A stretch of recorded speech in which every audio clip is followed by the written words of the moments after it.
ಎಲ್ರಿಗೂ ನಮಸ್ಕಾರ. ಇವತ್ತಿನ ಸಂಚಿಕೆಯಲ್ಲಿ ಇನ್ಕಮ್ ಟ್ಯಾಕ್ಸ್ ಬಗ್ಗೆ ತಿಳ್ಕೊಳ್ಳೋಣ.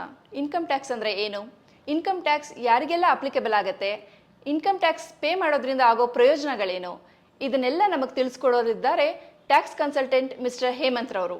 ಬನ್ನಿ ಮಾತಾಡೋಣ. ಸರ್ ನಮಸ್ತೆ. ನಮಸ್ಕಾರ ಸರ್, ಇನ್ಕಮ್ ಟ್ಯಾಕ್ಸ್ ಅಂದರೆ ಏನು?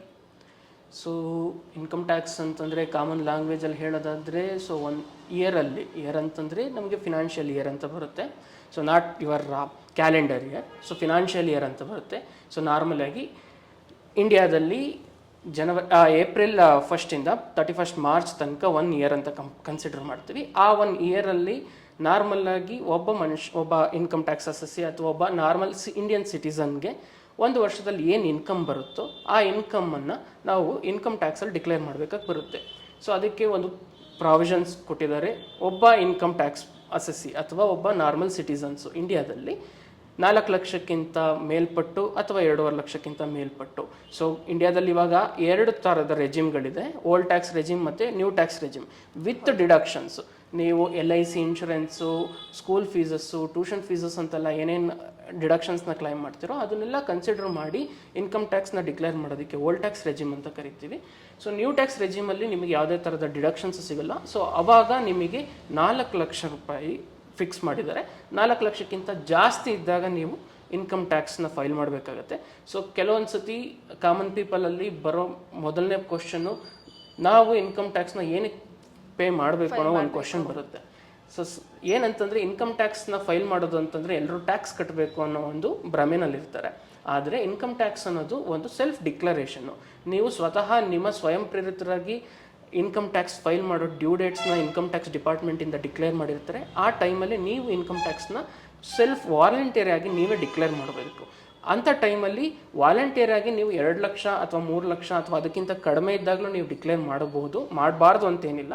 ಆದರೆ ಮ್ಯಾಂಡೇಟ್ ಆಗಿ ನಿಮಗೆ ಇನ್ಕಮ್ ಟ್ಯಾಕ್ಸು ಒಂದು ವರ್ಷದಲ್ಲಿ 4 ಲಕ್ಷ, 2.5 ಲಕ್ಷ ಅಥವಾ 4 ಲಕ್ಷ, ನೀವು ಯಾವ ಟ್ಯಾಕ್ಸ್ ರೆಜಿಮ್ನ ಚೂಸ್ ಮಾಡ್ತೀರೋ ಆ ರೆಜಿಮ್ ಪ್ರಕಾರ ನೀವು ನಿಮ್ಮ ಇನ್ಕಮ್ ಟ್ಯಾಕ್ಸ್ನ ಡಿಕ್ಲೇರ್ ಮಾಡಬೇಕು.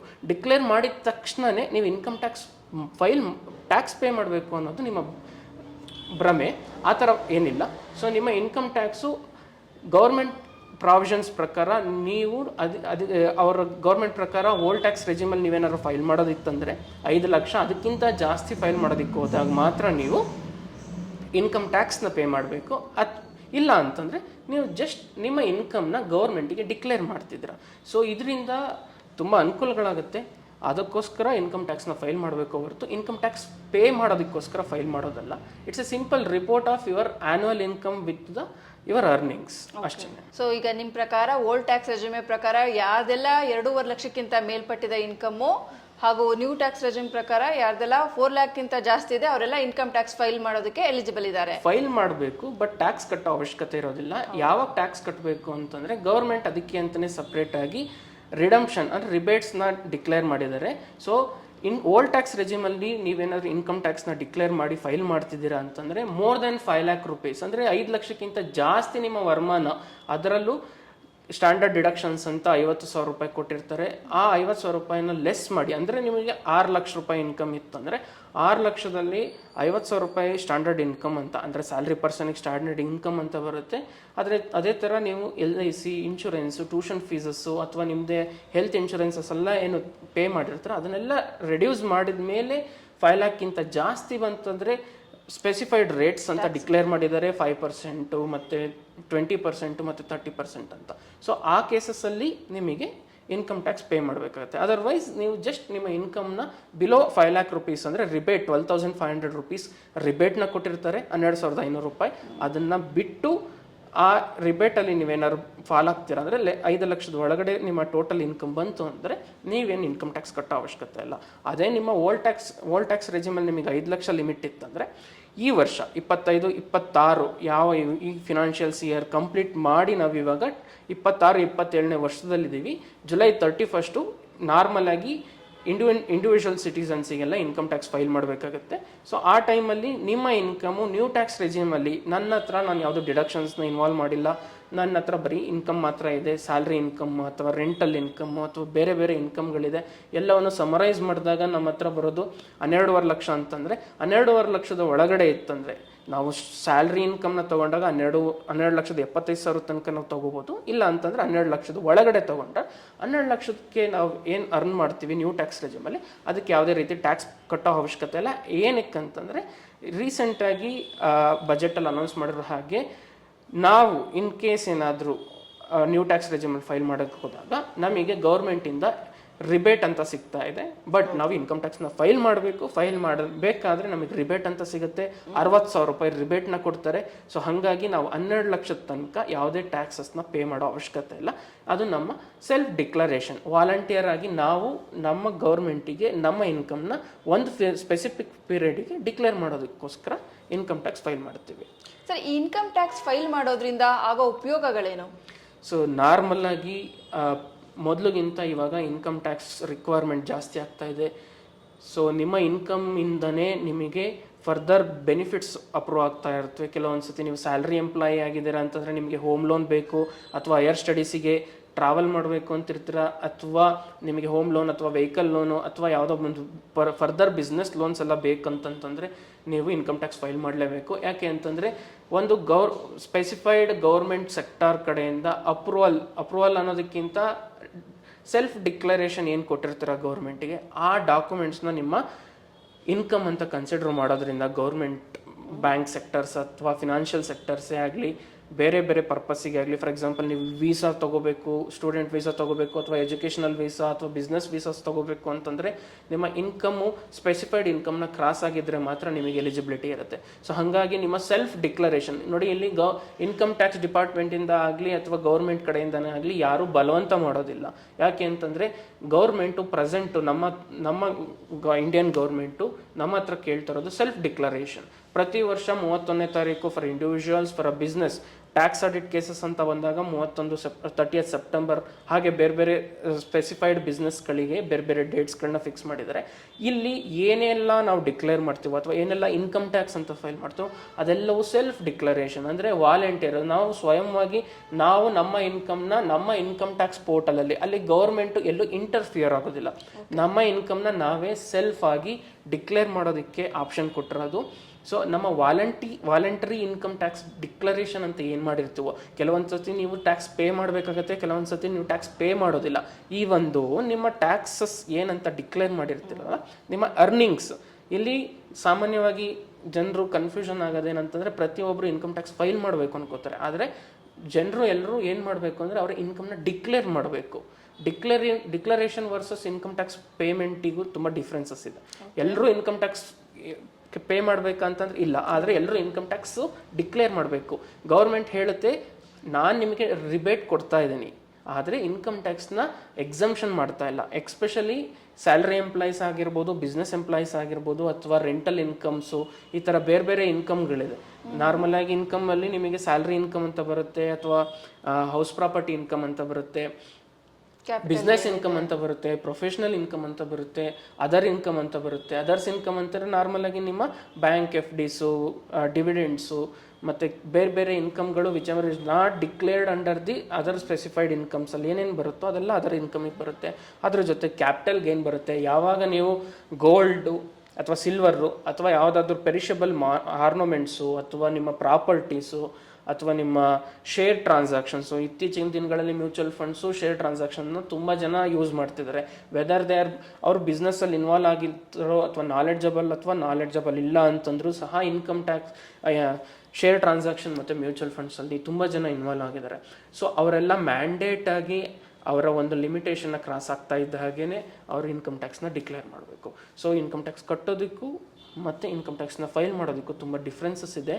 ಸೊ ಯಾರಿಗೆ ಆದ್ರೂ ಕನ್ಫ್ಯೂಷನ್ಸ್ ಇತ್ತಂದಾಗ better they have to go with a consultants. ನಿಮ್ಮ ಸುತ್ತಮುತ್ತ ಇರೋ ಯಾವ್ದಾದ್ರು ಟ್ಯಾಕ್ಸ್ ಕನ್ಸಲ್ಟೇಷನ್ ಅಥವಾ CA, ಚಾರ್ಟರ್ಡ್ ಅಕೌಂಟೆಂಟ್ಸು ಅಥವಾ ಆಡಿಟರ್ಸ್ ಹತ್ರ ಕನ್ಸಲ್ಟ್ ಮಾಡಿದ್ರೆ ಅವ್ರು ನಿಮಗೆ ಪ್ರಾಪರಾಗಿ ಗೈಡೆನ್ಸ್ ಮಾಡ್ತಾರೆ. ಏಕೆಂದರೆ ಎಲ್ಲ ಇನ್ಕಮ್ನು ನಾವು ಒಂದೇ ರೀತಿ ಕನ್ಸಿಡರ್ ಮಾಡೋದಕ್ಕಾಗೋದಿಲ್ಲ. ಸೊ ಬೇರೆ ಬೇರೆ ರೀಸನ್ಸ್ಗೆ ಬೇರೆ ಬೇರೆ ಕ್ಯಾಟಗರೀಸಿಗೆ ಬೇರೆ ಬೇರೆ ರೀತಿ ಡಿಡಕ್ಷನ್ಸ್ ಎಲ್ಲ ಕೊಡ್ತಾ ಇರ್ತಾರೆ. ಸೊ ಅದನ್ನೆಲ್ಲ ಚೆಕ್ ಮಾಡಿ ಇನ್ಕಮ್ ಟ್ಯಾಕ್ಸ್ನ ಫೈಲ್ ಮಾಡಬೇಕಾಗುತ್ತೆ. Okay, thank you sir. Sir, ನಮ್ಮದು ಟ್ಯಾಕ್ಸಿಬಲ್ ಇನ್ಕಮ್ಮು ಬಿಲೋ ಇದ್ದಾಗ, ಇನ್ಕಮ್ ಟ್ಯಾಕ್ಸ್ ರೇಟ್ಗಿಂತ ಬಿಲೋ ಇದ್ದಾಗ TDS ಡಿಡಕ್ಟ್ ಆಗಿದ್ದಾಗ ನಾವು ಕ್ಲೈಮ್ ಮಾಡ್ಕೋಬೋದಾ? ಖಂಡಿತವಾಗ್ಲೂ. ಎಕ್ಸ್ಪೆಷಲಿ ನಿಮ್ಮ ಬ್ಯಾಂಕ್ಸ್ಗಳಲ್ಲಿ ಓವರ್ ಸೀನಿಯರ್ ಸಿಟಿಸನ್ಸ್ ಯಾರಾದರೂ ಇಲ್ಲ ಅಂತಂದರೆ ಸೀನಿಯರ್ ಸಿಟಿಸನ್ಸ್ಗೆಲ್ಲ 15G ಅಂತ ಫಾರ್ಮ್ ಕೊಡ್ತಾರೆ. ಸೊ ಅವರಿಗೆ TDS ಮಾಡೋದಿಲ್ಲ. ಆದರೆ ನಾರ್ಮಲಾಗಿ ಎಲ್ಲ ನಾರ್ಮಲ್ ಸಿಟಿಸನ್ಸಿಗೆ FD ಮೇಲೆ ಅಥವಾ ಅವರ RDs ಮೇಲೆ ಅಥವಾ ಬೇರೆ ಸೇವಿಂಗ್ಸ್ಗಳ ಮೇಲೆ ಅವ್ರೇನು ಬ್ಯಾಂಕ್ ಬ್ಯಾಲೆನ್ಸಸ್ ಅಂತ ಏನು ಮೇಂಟೈನ್ ಮಾಡಿರ್ತಾರೋ ಆ FD ಇನ್ಕಮ್ಸ್ ಮೇಲೆ ನಾರ್ಮಲಾಗಿ ಇನ್ಕಮ್ ಟ್ಯಾಕ್ಸ್ TDS ಅಂತ ಮಾಡ್ತಾರೆ. TDS ಅಂತಂದರೆ ಟ್ಯಾಕ್ಸ್ ಡಿಡಕ್ಟ್ ಅಟ್ ಸೋರ್ಸ್. ನಿಮಗೆ ಏನಾದರೂ ಒಂದು ಇನ್ಕಮ್ನ ಕೊಡಬೇಕಾದ್ರೆ ಗೌರ್ಮೆಂಟು ಸ್ಪೆಸಿಫಿಕ್ ಆಗಿ ಕೆಲವೊಂದು ರೂಲ್ಸ್ ಆ್ಯಂಡ್ ರೆಗ್ಯುಲೇಷನ್ಸ್ ಮಾಡಿರುತ್ತೆ.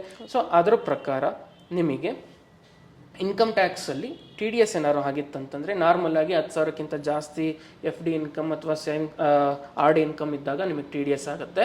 ಸೊ ಅಂಥ ಟೈಮಲ್ಲಿ TDS ಮಾಡಿರ್ತಾರೆ. ಈ ಒಂದು ನಿಮ್ಮ ಟ್ಯಾಕ್ಸಬಲ್ ಇನ್ಕಮು ನಾನು ಮೊದಲೇ ಹೇಳಿದಾಗ 2.5 ಲಕ್ಷ ಅಥವಾ ನೀವು ಟ್ಯಾಕ್ಸ್ ರೆಜಿಮಿಗೆ ಬಂದಾಗ 4 ಲಕ್ಷ ಅದ್ರ ಒಳಗಡೆ ಇತ್ತಂದ್ರೂ ನೀವು ಇನ್ಕಮ್ ಟ್ಯಾಕ್ಸ್ನ ಫೈಲ್ ಮಾಡಿ ಆ TDS ರಿಟರ್ನ್ಸ್ನ ನಿಮಗೆ ಎಲಿಜಿಬಿಲಿಟಿ ಇತ್ತಂದರೆ ಆ TDS ನಿಮಗೆ ರೀಫಂಡ್ ಆಗುತ್ತೆ. So that is a mandate provision over earnings from the savings bank FDs ಅಥವಾ RDs ಅಥವಾ ಬೇರೆ ಬೇರೆ ಡಿವಿಡೆಂಡ್ಸ್ ಇನ್ಕಮಲ್ಲಿದ್ದಾಗ as per the government provisions ಈ TDS ಎಲಿಜಿಬಿಲಿಟಿ ಪ್ರಕಾರ TDS ಮಾಡಲೇಬೇಕು.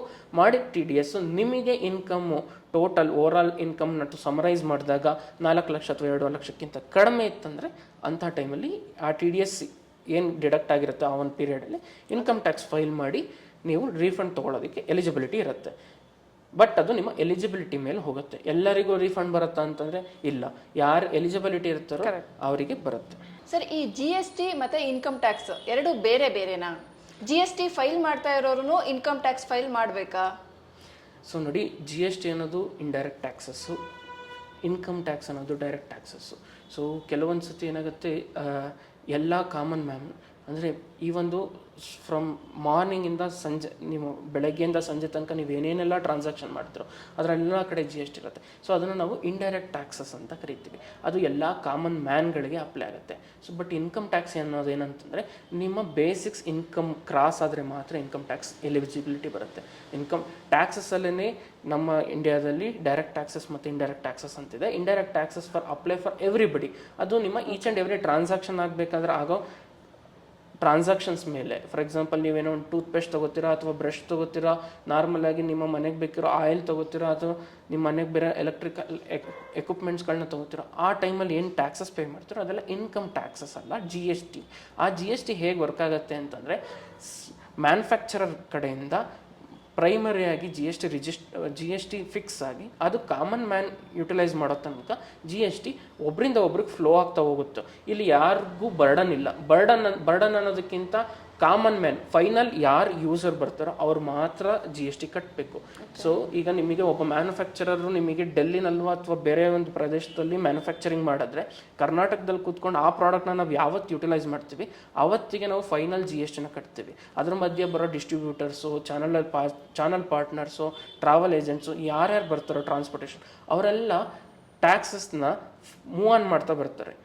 ಅಂದರೆ ಫೈನಲ್ ಕನ್ಸ್ಯೂಮರ್ ಮಾತ್ರ GSTನ ಪೇ ಮಾಡೋದು, ಅಲ್ಲಿ ತನಕ ಯಾರೂ ಪೇ ಮಾಡೋದಿಲ್ಲ, ಅದು ಫ್ಲೋ ಆಗ್ತಾ ಬರುತ್ತೆ.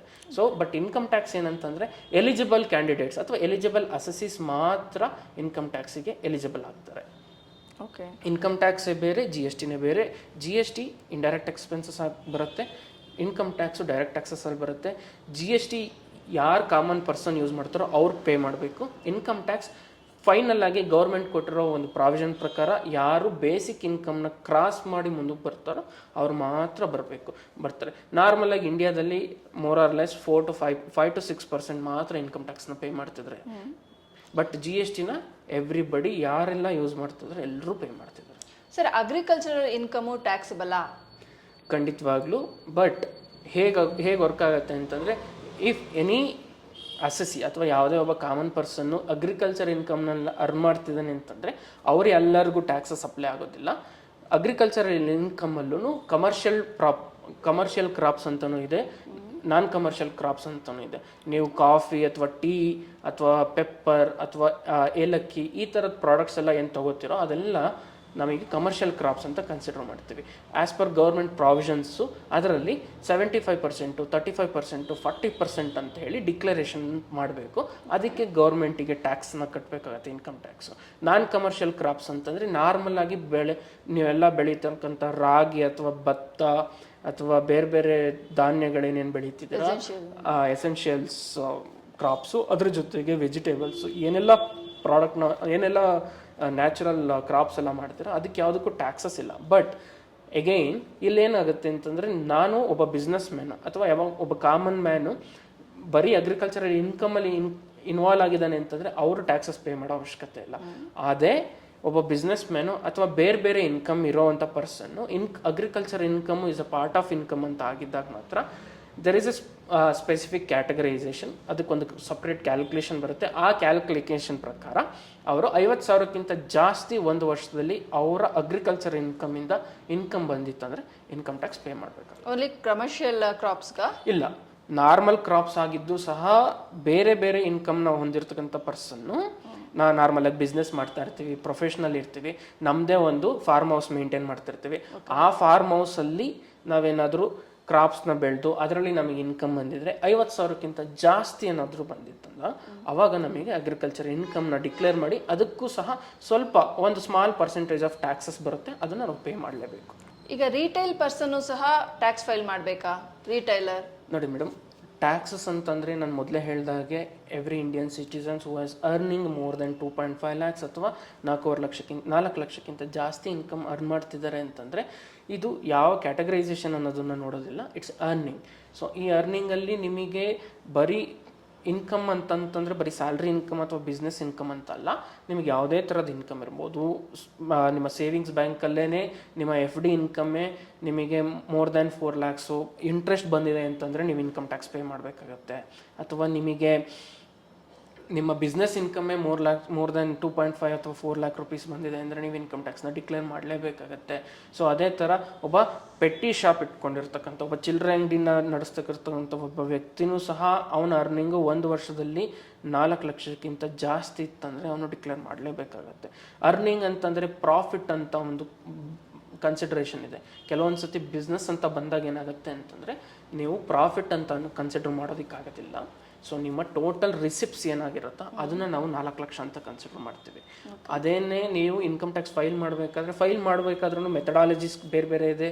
ಬೇರೆ ಬೇರೆ ಇನ್ಕಮಿಗೆ ಬೇರೆ ಬೇರೆ ರೀತಿ ಫಾರ್ಮ್ಗಳಿದೆ. ITR ಫಾರ್ಮ್ 1, 2, 3 ಮತ್ತು 4 ಮತ್ತು 5, 6 ಆ ಥರ ಬೇರೆ ಬೇರೆ ಫಾರ್ಮ್ಗಳು ಬೇರೆ ಬೇರೆ ಕ್ಯಾಟಗರಿ ಆಫ್ ಇನ್ಕಮ್ಸಿಗಿದೆ. ಸಪೋಸ್ ನೀವು ನಾರ್ಮಲಾಗಿ ತೊಗೋತೀವಿ ಅಂತಂದರೆ ಒಬ್ಬ ಸ್ಯಾಲ್ರಿ ಇನ್ಕಮ್ ತೊಗೋತಾ ಇರೋದು ಸ್ಯಾಲ್ರಿ ಪ್ಲಸ್ ಅದರ್ ಇನ್ಕಮ್ ಅಂತ ಇರುತ್ತೆ. ಅವರು ಇನ್ಕಮ್ ಟ್ಯಾಕ್ಸ್ ಫಾರ್ಮ್ 1 ಫೈಲ್ ಮಾಡಿದ್ರೆ ಸಾಕು, ಸಹಜ ಅಂತ. ಅದೇ ನೀವು ಅದರ್ ಇನ್ಕಮ್ ಅಲ್ಲಿ ಏನೇನು ಬರುತ್ತೆ ಸರ್? ಅದರ್ ಇನ್ಕಮ್ ಅಂತಂದ್ರೆ ನಿಮ್ಮ FDs ಅಲ್ಲಿ ಬಂದಿರೋ FD ಇಂಟ್ರೆಸ್ಟ್, FD ಪ್ರಿನ್ಸಿಪಲ್ ಅಲ್ಲ, FD ಇಂಟ್ರೆಸ್ಟು. ಅದೇ ರೀತಿ ನಿಮಗೆ ಮ್ಯೂಚುವಲ್ ಫಂಡಲ್ಲಿ ಅಥವಾ ಶೇರ್ ಟ್ರಾನ್ಸಾಕ್ಷನ್ ಬರುವಂಥ ಡಿವಿಡೆಂಡ್ ಇನ್ಕಮ್ಮು, ಅದು ಇಂಡಿಯನ್ ಡಿವಿಡೆಂಡ್ ಇನ್ಕಮ್ ಬರುತ್ತೆ. ಅದ್ರ ಜೊತೆಗೆ ನಿಮಗೆ ಸೇವಿಂಗ್ಸ್ ಬ್ಯಾಂಕಲ್ಲಿ ಬರೋ ಸೇವಿಂಗ್ಸ್ ಇಂಟ್ರೆಸ್ಟ್ ಬರುತ್ತೆ, ಆರ್ಡಿನಲ್ಲಿ ಬರೋ RD ಇಂಟ್ರೆಸ್ಟ್ ಬರುತ್ತೆ.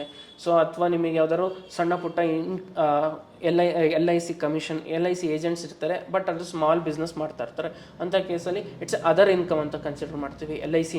LIC ಕಮಿಷನ್ ಇನ್ಕಮ್ ಬರುತ್ತೆ. ಸೊ ಯಾವೆಲ್ಲ ಇನ್ಕಮ್ಗಳು which is not considered under the salary ಅಥವಾ ಹೌಸ್ ಪ್ರಾಪರ್ಟಿ ಇನ್ಕಮ್ ಅಥವಾ ಬಿಸ್ನೆಸ್ ಅಥವಾ ಪ್ರೊಫೆಷನ್ ಅಥವಾ ನಿಮ್ಮ ಕ್ಯಾಪಿಟಲ್ ಗೇನಲ್ಲಿ ಬರೋದಲ್ಲ, ಅದನ್ನೆಲ್ಲ ಅದರ್ ಇನ್ಕಮ್ ಅಂಡರಲ್ಲಿ ಕನ್ಸಿಡರ್ ಮಾಡ್ತೀವಿ. So small incomes normally will be consider as a other income ಅಂತ ಟೈಮಲ್ಲಿ ಬರುತ್ತೆ. ಈಗ ನಾರ್ಮಲಿ ಒಬ್ಬ ಸ್ಯಾಲ್ರಿ ಎಂಪ್ಲಾಯಿ ಶೇರ್ ಟ್ರಾನ್ಸಾಕ್ಷನಲ್ಲಿ ಇನ್ವಾಲ್ವ್ ಆಗಿದ್ದಾರೆ, ಅವರು ಮಲ್ಟಿಪಲ್ ಎಂಪ್ಲಾಯೀಸ್ ಹತ್ರ ಕೆಲಸ ಮಾಡ್ತಿರ್ತಾರೆ, ಒಂದೇ ವರ್ಷದಲ್ಲಿ ಇಬ್ಬಿಬ್ರು ಎಂಪ್ಲಾಯರ್ ಹತ್ರ ಕೆಲಸ ಮಾಡಿರ್ತಾರೆ, ಒಂದು ಕೆಲಸ ಬಿಟ್ಟು ಇನ್ನೊಂದು ಕೆಲಸ, ಅವಾಗೆಲ್ಲ ITR 2 ಬರುತ್ತೆ. ಬಿಸ್ನೆಸ್ ಮ್ಯಾನ್ಗಳಾದರೆ ITR ಪ್ರಿಸೆಂಪ್ಟಿವ್ ಮೆಥಡ್ ಅಂತಿರುತ್ತೆ. ಸಿಂಪಲ್ ಡಿಕ್ಲರೇಷನ್ 6ರಿಂದ 8% ಅಥವಾ ಅದಕ್ಕಿಂತ ಜಾಸ್ತಿ ಪರ್ಸೆಂಟ್ನ ಡಿಕ್ಲೇರ್ ಮಾಡಿ ಕ್ಲೋಸ್ ಮಾಡೋದಕ್ಕೆ ಪ್ರಿಸೆಂಪ್ಟಿವ್ ಅಂತ ಕರಿತೀವಿ. ಅದಕ್ಕೆ ವಿತೌಟ್ ಬುಕ್ಸ್ ಆಫ್ ಅಕೌಂಟ್ಸ್, ಅಂದರೆ ಬುಕ್ಸ್ ನಾವು ಯಾವುದೇ ಲೆಕ್ಕಪತ್ರನೇನು ಕೊಡದೇನೆ ಸಹ ನಾವು ಇನ್ಕಮ್ ಟ್ಯಾಕ್ಸ್ನ 6% ಡಿಕ್ಲೇರ್ ಮಾಡಿದ್ರೆ ಡಿಕ್ಲೇರ್ ಆಗುತ್ತೆ. ಅಂಥ ಟೈಮಲ್ಲಿ ನಾವು ITR 4 ಅಂತ ಫೈಲ್ ಮಾಡ್ತೀವಿ ಬಿಸ್ನೆಸ್ ಮ್ಯಾನ್ಗಳಿಗೆ. ಅದೇ ಬಿಸ್ನೆಸ್ ಮ್ಯಾನ್ಗಳು ನಾವು ಕಂಪ್ಲೀಟ್ ಬುಕ್ಸ್ ಆಫ್ ಅಕೌಂಟ್ಸ್ ಅಂದರೆ ಎಲ್ಲ ಲೆಕ್ಕಪತ್ರ, ಸೇಲ್ಸು, ಪರ್ಚೇಸು, ಎಕ್ಸ್ಪೆನ್ಸಸ್ಸು ಎಲ್ಲವನ್ನು ಸಮರೈಸ್ ಮಾಡಿ ಫೈಲ್ ಮಾಡ್ತೀವಿ ಅಂದಾಗ ITR 3 ಅಂತ ಬರುತ್ತೆ. ಸೊ ಈಗ ಬೇರೆ ಬೇರೆ ಕ್ಯಾಟಗರೀಸಿಗೆ ಬೇರೆ ಬೇರೆ ಡೇಟ್ಸು, ಬೇರೆ ಬೇರೆ ಫಾರ್ಮ್ಸ್ಗಳಿದೆ. ಅದ್ರ ಪ್ರಕಾರ ನಾವು ಇನ್ಕಮ್ ಟ್ಯಾಕ್ಸ್ನ ಫೈಲ್ ಮಾಡ್ತಾ ಹೋಗ್ಬೇಕಾಗುತ್ತೆ. ಓಕೆ ಸರ್, ಈಗ ಸೀನಿಯರ್ ಸಿಟಿಸನ್ಸು FD ಇನ್ಕಮ್ ಬರುತ್ತೆ, ಅವ್ರಿಗೆ ಇಂಟ್ರೆಸ್ಟ್ ಇನ್ಕಮು, ಅದು ಸಹ ಟ್ಯಾಕ್ಸೇಬಲ್ಲ? ಸೀನಿಯರ್ ಸಿಟಿಸನ್ ಆಗಿದ್ದು ಅವ್ರಿಗೆ FD ಇಂಟ್ರೆಸ್ಟ್ ಇನ್ಕಮ್ ಇದ್ರೆ ಖಂಡಿತವಾಗ್ಲೂ ಸೀನಿಯರ್ ಸಿಟಿಸನ್ ಅಂತ ಕೆಲವೊಂದು ಎಕ್ಸಮ್ಷನ್ಸ್ನ ಕೊಟ್ಟಿರ್ತಾರೆ. ನಾರ್ಮಲಾಗಿ ಇನ್ಕಮಲ್ಲಿ ಎಕ್ಸಮ್ಷನ್ ಕೊಟ್ಟಿದ್ದಾರೆ. ಅವರಿಗೆ 5 ಲಕ್ಷ ಮಾಡಿದ್ದಾರೆ ನ್ಯೂ ಟ್ಯಾಕ್ಸ್ ರೆಜಿಮಲ್ಲಿ. ಓಲ್ಡ್ ಟ್ಯಾಕ್ಸ್ ರೆಜಿಮಲ್ಲಿ ಆದರೆ 4 lakh ಮಾಡಿದ್ದಾರೆ, ಅಂದರೆ 3 ಲಕ್ಷ ಮಾಡಿದ್ದಾರೆ. ಹಾಗೆ ನಾವು ಬೇರೆ ಬೇರೆ ಏಜಸ್ ಇದೆ, ಅಂದರೆ ನಾರ್ಮಲ್ ಏಜಸ್ ಅಂತಂದರೆ ಅಪ್ ಟು 60 ನಮ್ಮ ನಾರ್ಮಲ್ ಏಜ್ ಅಂತ ಕರ್ಕೋತೀವಿ. 60 to 80 ಸೀನಿಯರ್ ಸಿಟಿಸನ್ ಅಂತ ಕರಿತೀವಿ. 80+ ಇದ್ದಾಗ ಸೂಪರ್ ಸೀನಿಯರ್ ಸಿಟಿಸನ್ಸ್ ಅಂತ ಕರಿತೀವಿ. ಅವರಿಗೆ ಬೇರೆ ಬೇರೆ ಟ್ಯಾಕ್ಸಸ್, ಅಂದರೆ ಬೇರೆ ಬೇರೆ ಟ್ಯಾಕ್ಸಸ್ ಅನ್ನೋದಕ್ಕಿಂತ ಲಿಮಿಟೇಷನ್ ಸ್ವಲ್ಪ ಜಾಸ್ತಿ ಮಾಡಿರ್ತೀವಿ. ಆದರೆ ನಾರ್ಮಲ್ ಆಗಿ ಎಫ್ ಡಿ ಇನ್ಕಮ್ ಅಂತ ಏನು ಬರುತ್ತೋ ಅದು ನಾರ್ಮಲ್ ಇನ್ಕಮ್ಗಿಂತ, ಅಂದರೆ 4 ಲಕ್ಷಕ್ಕಿಂತ, ಕೆಲವೊಂದು ಸತಿ ಈ ಥರ ಕೇಸಸ್ ಆಗುತ್ತೆ, ಅವ್ರ ಎಫ್ ಡಿಸ್ ಇನ್ಕಮೇ 4 ಲಕ್ಷಕ್ಕಿಂತ ಜಾಸ್ತಿ ಇಂಟ್ರೆಸ್ಟ್ ಅಂತ ಬಂದಾಗ, ಅಥವಾ ಅವರಿಗೆ ಟಿ ಡಿ ಎಸ್ ಅಂತ ಏನಾದ್ರು ಮಾಡಿದ್ದಾಗ ಆ ಟಿ ಡಿ ಎಸ್ ರಿಟರ್ನ್ಸು ಅವರ ಇನ್ಕಮ್ ಎಲಿಜಿಬಿಲಿಟಿಗಿಂತ ಕಡಿಮೆ ಇನ್ಕಮ್ ಬಂದಾಗ ಟಿ ಡಿ ಎಸ್ನ ಕ್ಲೈಮ್ ಮಾಡಬೇಕು ಅಂತಂದರೆ ಅವರು ಇನ್ಕಮ್ ಟ್ಯಾಕ್ಸ್ನ ಫೈಲ್ ಮಾಡಬೇಕಾಗುತ್ತೆ. ಅಥವಾ ಅವ್ರದ್ದು ಟಿ ಡಿ ಎಸ್ ಇನ್ಕಮೇ 4 lakh ಪ್ಲಸ್ ಅಂತ ಏನಾದ್ರು ಬಂದಾಗ ಅವರು ಮ್ಯಾಂಡೇಟ್ ಆಗಿ ಇನ್ಕಮ್ ಟ್ಯಾಕ್ಸ್ನ ಫೈಲ್ ಮಾಡಿ ಡಿಕ್ಲೇರ್ ಮಾಡ್ಕೋಬೇಕಾಗತ್ತೆ. ಎನಿಯೋ ಅವರಿಗೆ ಇನ್ಕಮ್ ಟ್ಯಾಕ್ಸಲ್ಲಿ 12 ಲಕ್ಷದ ತನಕ ಎಕ್ಸಂಪ್ಷನ್ ಇರೋದ್ರಿಂದ 4 ಲಕ್ಷದ ಮೇಲೆ ಬಂದರೆ ಇನ್ಕಮ್ ಟ್ಯಾಕ್ಸ್ನ ಫೈಲ್ ಮಾಡಿ ಅವರು T D S refund eligibility ಇತ್ತಂದರೆ ರೀಫಂಡ್ ತೊಗೋಬೋದು, ಅಥವಾ ಡಿಕ್ಲೇರ್ ಮಾಡಿ ಕನ್ಕ್ಲೂಡ್ ಮಾಡ್ಕೋಬೋದು. ಓಕೆ, ಈಗ ಫಿನಾನ್ಷಿಯಲ್ ಇಯರ್ 25-26 ಇನ್ಕಮ್ ಟ್ಯಾಕ್ಸ್ದು ಸ್ಲ್ಯಾಬ್ ಹೇಳ್ಬೋದಾ? ಸೊ ನೀವು ಇನ್ಕಮ್ ಟ್ಯಾಕ್ಸ್ ಸ್ಲ್ಯಾಬ್ ಅಂತ ಕೇಳಿದ್ರೆ ನಿಮಗೆ ಓಲ್ಡ್ ಟ್ಯಾಕ್ಸ್ ರೆಜಿಮ್ ಅಂತ ಇದೆ, ಹಳೆ ಪದ್ಧತಿ ಅಂತ ಏನು ಕರಿತೀವಿ ಇನ್ಕಮ್ ಟ್ಯಾಕ್ಸಲ್ಲಿ. ಅದರ ಪ್ರಕಾರ ನೀವು ನೋಡೋದಾದರೆ ನಾರ್ಮಲ್ ಆಗಿರೋ ಒಬ್ಬ ಸಿಟಿಸನ್ಸಿಗೆ 2.5 ಲಕ್ಷದ ತನಕ ಎಕ್ಸಂಪ್ಷನ್ ಇರುತ್ತೆ. 2.5 ಲಕ್ಷದಿಂದ 5 ಲಕ್ಷದ ತನಕ 5% ಇನ್ಕಮ್ ಟ್ಯಾಕ್ಸ್ ಕ್ಯಾಲ್ಕುಲೇಷನ್ ಆಗುತ್ತೆ. ಅದ್ರ ಮೇಲೆ 5 ಲಕ್ಷಕ್ಕಿಂತ ಜಾಸ್ತಿ, ಅಂದರೆ ಓವರಾಲ್ ನಾವು 2.5 ಲಕ್ಷ ಮೈನಸ್ 2.5 ಲಕ್ಷ ಅಂದರೆ ಇನ್ನು 5 ಲಕ್ಷಕ್ಕಿಂತ ಜಾಸ್ತಿ ಬಂತಂದರೆ ಅಪ್ ಟು 2.5 ಲಕ್ಷದ ತನಕ, ಮತ್ತೆ 2.5 ಲಕ್ಷ ಅಂದರೆ 7.5 ಲಕ್ಷದ ತನಕ ಬಂದಾಗ ಅದನ್ನು 20% ಅಲ್ಲಿ ತೊಗೋತೀವಿ. ಅದಕ್ಕಿಂತ ಜಾಸ್ತಿ ಬಂತಂದರೆ ನಾವು ಅದನ್ನು 30% ಸ್ಲ್ಯಾಬಲ್ಲಿ ಕನ್ಸಿಡರ್ ಮಾಡ್ತೀವಿ. ಅದೇ ನೀವು ನ್ಯೂ ಟ್ಯಾಕ್ಸ್ ರೆಜಿಮ್ ಅಂತ ಕನ್ಸಿಡರ್ ಮಾಡೋದಕ್ಕೆ ಹೋದರೆ ಅಗೈನ್ ಅಲ್ಲೇ ನಿಮಗೆ 4 ಲಕ್ಷ 4 ಲ್ಯಾಕ್ಸಿಗೆ ಬೈಫಗೇಷನ್ ಕೊಟ್ಟಿದ್ದಾರೆ. ಮೊದಲು 4 ಲ್ಯಾಕ್ಸಿಗೆ 0 ರಿಟರ್ನ್ಸ್, 0 ಟ್ಯಾಕ್ಸಸ್ಸು. ನೆಕ್ಸ್ಟ್ 4 ಲ್ಯಾಕಿಗೆ 5%, ಅದರ ನೆಕ್ಸ್ಟ್ 4 ಲ್ಯಾಕ್ಸಿಗೆ ನಿಮಗೆ 10%, ಮತ್ತು ಅದರ 4 ಲ್ಯಾಕ್ಸ್ ಅಡಿಷ್ನಲ್ ಆಗಿ ಬಂತಂದರೆ ಅವಾಗ ನಿಮಗೆ 15%. ಅದಕ್ಕಿಂತ 4 ಲಕ್ಷ ಎಕ್ಸ್ಟ್ರಾ ಆಯಿತು ಅಂತಂದರೆ ಅವಾಗ ನಿಮಗೆ 15%, ಅದಕ್ಕಿಂತ ಬಂದಾಗ 20%, ಅದಕ್ಕಿಂತ 4 ಲಕ್ಷ ಎಕ್ಸ್ಟ್ರಾ ಬಂದರೆ 25%, ಲಾಸ್ಟ್ ಫೈನಲ್ ಅಂತಂದರೆ 30%. ಅಂದರೆ ನಿಮ್ಮ ಫೈನಲ್ ಆಗಿ 4 ಲಕ್ಷದ ಥರನೇ ನೀವು ಕ್ಯಾಲ್ಕುಲೇಷನ್ ಮಾಡಿಕೊಂಡು 4 + 4 + 4 + 4 ಅಂದರೆ ಒಟ್ಟು 5 ಸತಿ ನೀವು ಟೋಟಲ್ ಮಾಡಿದಾಗ 5 4 20 ಲಕ್ಷಕ್ಕಿಂತ ಮೇಲೆ ಬಂದಾಗ ಸ್ಟ್ರೈಟ್ ಅವೇ ನಿಮಗೆ 30%ಅಲ್ಲಿ ಅಪ್ಲೈ ಆಗುತ್ತೆ. ಸೊ 30% ಅಂದರೆ 30% ಅಷ್ಟೇ ಅಲ್ಲ, 30% ಮೇಲೆ 4% ಎಜುಕೇಷನ್ ಸೆಸ್ ಅಂದರೆ ಸೆಸ್ ಬಂತ ಬರುತ್ತೆ, ಅದನ್ನು ಕನ್ಸಿಡರ್ ಮಾಡ್ತೀವಿ. 1 ಕೋಟಿಗಿಂತ ಜಾಸ್ತಿ ಇನ್ಕಮ್ ಬಂದಾಗ ಸರ್ಚ್ ಚಾರ್ಜ್ ಅಂತ ಅಡಿಷ್ನಲ್ ಆಗಿ ಬರುತ್ತೆ, ಅದನ್ನು ಕನ್ಸಿಡರ್ ಮಾಡಬೇಕು. ಸೊ ಈ ಥರ ವೇರಿಯೇಷನ್ ಆಗ್ತಾ ಹೋಗುತ್ತೆ. ಮೊದಲೇ ಹೇಳಿದಾಗೆ ರಿಬೇಟ್ ಅಂತ ಗೌರ್ಮೆಂಟ್ ಈಗಾಗಲೇ ಡಿಕ್ಲೇರ್ ಮಾಡಿದೆ.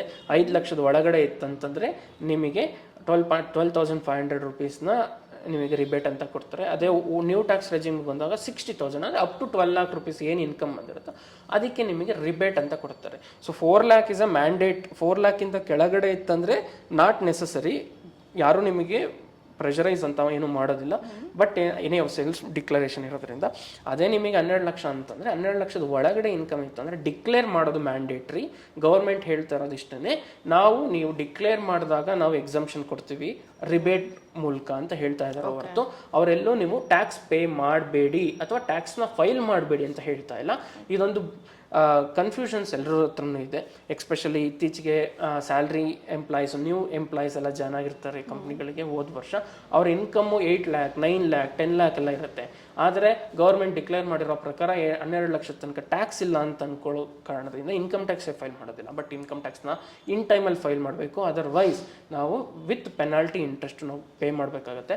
ಸೊ ಹಾಗಾಗಿ ಇನ್ಕಮ್ ಟ್ಯಾಕ್ಸ್ನ ಮೋರ್ ದ್ಯಾನ್ 4 lakh ಅಥವಾ ಮೋರ್ ದ್ಯಾನ್ 2.5 lakhs ಇಂತ ಯಾರ್ಯಾರಿದ್ದಾರೋ ಎಲ್ಲರೂ ಇನ್ಕಮ್ ಟ್ಯಾಕ್ಸ್ನ ಫೈಲ್ ಮಾಡಬೇಕಾಗುತ್ತೆ. ಆದರೆ ಇನ್ಕಮ್ ಟ್ಯಾಕ್ಸ್ನ ಕಟ್ಟೋ ಅವಶ್ಯಕತೆ ಇಲ್ಲ, ಅವ್ರ ಎಲಿಜಿಬಿಲಿಟಿ ತಕ್ಕ ಹಾಗೆ ಅವ್ರ ಇನ್ಕಮ್ ಟ್ಯಾಕ್ಸ್ನ ಕಟ್ಟಬೇಕಾಗುತ್ತೆ. Okay sir, thank you so much. Sir, advance tax ಅಂತ ಹೇಳಿದ್ರೆ ಏನು? ಸೊ ಅಡ್ವಾನ್ಸ್ ಟ್ಯಾಕ್ಸ್ ಅಂದರೆ ನಿಮಗೆ ಪ್ರತಿ ಸತಿ ಪ್ರತಿ ಕ್ವಾರ್ಟರಿಗೆ ಅಡ್ವಾನ್ಸ್ ಟ್ಯಾಕ್ಸ್ನ ಪೇ ಮಾಡಬೇಕಾಗಿ ಬರುತ್ತೆ.